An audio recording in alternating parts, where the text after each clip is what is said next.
养生侃侃而谈，健康如约而至。欢迎收看侃侃养生。女人体内雌激素有很重要的作用，一旦缺乏就会增加患病风险。那女人雌激素快枯竭时，身体会有3个丑态，尽量别忽视喽。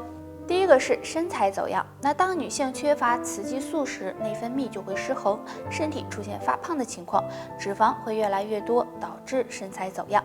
第二个是月经不调。月经对女人非常重要，如果雌激素不足，也会出现月经不调、月经量越来越少的现象，严重的还会闭经，要及时的调理才行哦。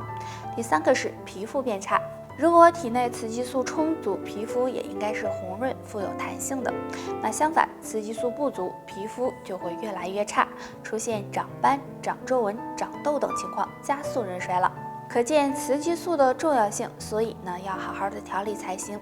首先要有一个好的饮食习惯，多锻炼身体，还有可以呢多吃一些平衡雌激素的食物，比如葛根。葛根对女性非常有好处，葛根中富含葛根异黄酮，可以促进雌激素分泌，美容养颜。经常吃有保护子宫、延缓衰老的作用。都知道啊，经常不吃饭对胃不好。其实除了这个，在吃饭时啊有3个习惯也会让胃受伤哦。1. 吃太烫的食物。如果食物太烫，很容易伤害到胃黏膜，时间长了，胃部疾病就可能找上你。2. 吃饭吃太快。有的人呀，吃饭就跟谁跟你抢似的，这样吃饭太快，不利于食物的消化和吸收，给胃部增加负担，时间长了，胃部也会受到伤害。3. 吃饭不专心。很多人吃饭呀，不是看电视就是玩手机，这样不专心吃饭也会影响胃部的正常消化和吸收，引起消化不良，对胃部健康不利哦。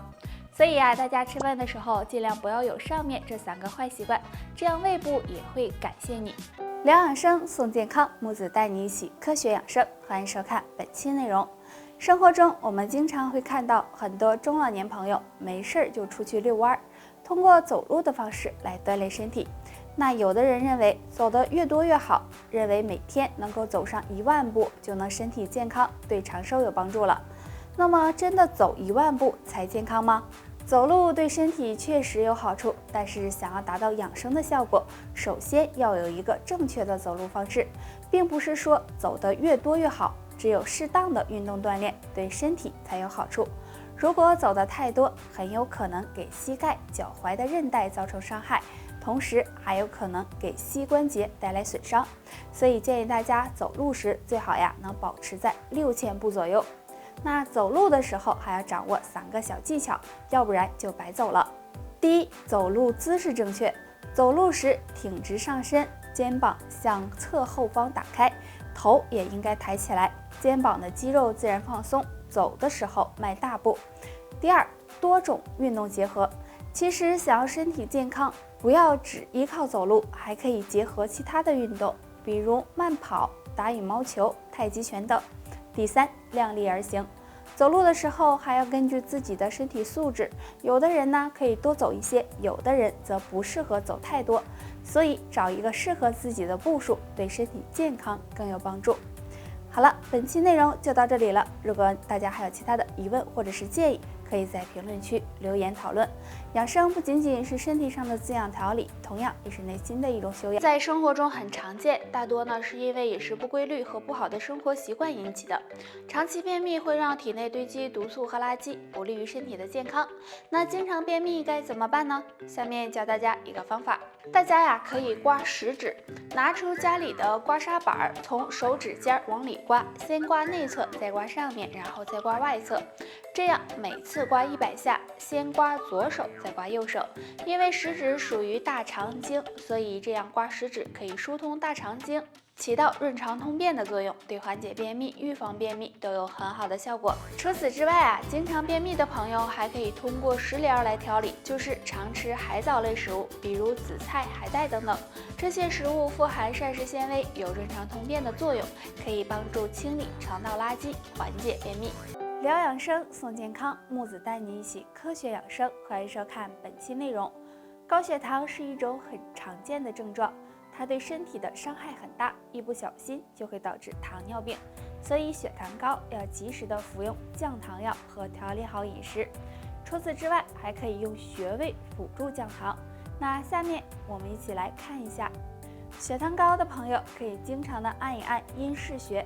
阴市穴的位置很好找，我们坐着的时候，沿着膝盖骨的外上缘向上量4横指，这个地方就是阴市穴。按压这里时会有明显的酸痛感。那按摩阴市穴具有很好的辅助降血糖的功效。按摩阴市穴的方法呀有2种，第一种是用拇指的指腹按压阴市穴，按压时一定要用力。当穴位感到有酸胀感时，保持5秒，然后松开再按，这样一按一松，反复的按压3到5分钟即可。第二种方法用敲打的方法，这样双手握成空拳，然后对准阴市穴敲打，敲打5下，深呼吸，然后再敲打，这样每次敲打3到5分钟。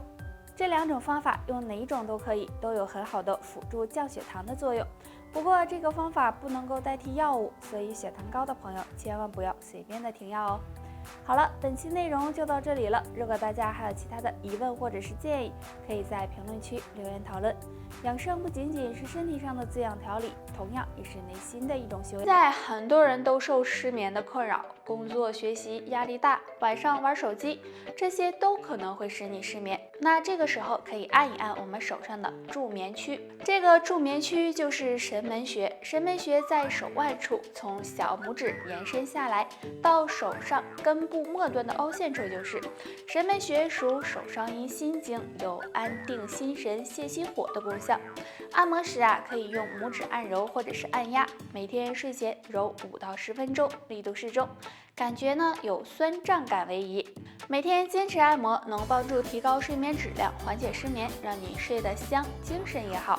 除此之外，想要睡眠好，还要注意保持良好的心态，适量的运动，每天保持精神放松，这样能帮助入睡顺利哦。到了一定的年龄，血管就会变老变硬，出现血管堵塞的情况，而血管堵塞会给身体带来一系列的问题，比如血栓、高血脂等，所以养护血管很重要。那今天教大家一个小动作，可以帮助清血管。这个动作很简单，先自然站立，2脚稍微的分开点，双手弯曲手臂放在胸前，然后左右脚分别的踮脚尖，踮脚尖的同时，2手手臂向身体两边打开。每天睡前做10分钟左右。这个动作可以促进全身血液循环，能帮助清理血液垃圾，预防血管堵塞和血栓的发生。那每天坚持，血管更健康。除了这个动作外，大家还可以常喝荞麦茶。荞麦茶中含有丰富的维生素 P， 可以增强血管弹性，起到保护血管的作用。粘稠、血管堵塞虽然大多发生在中老年人身上，但是呢也逐渐的年轻化了，所以平时一定要多多保养血管。那今天给大家分享一个动作，就是踮脚。对，你没有听错。做踮脚这个动作的时候，最好穿一双平底鞋，2脚分开，将脚后跟抬起来，用脚尖支撑身体，坚持5秒落下，然后再继续做。如果站不稳的，可以手扶墙，每次做3到5分钟，每天早中晚都做一次。大家别小看了踮脚的这个动作，这个动作可以让小腿肌肉有规律的舒张和收缩，能深层的刺激血管，促进双腿的血液循环。那每天坚持做一做，能让血管更通畅，预防血液粘稠，对身体健康有很大好处哦。得了，就唠到这儿吧。大家还有什么想知道的问题，可以给我留言。下期见，拜拜。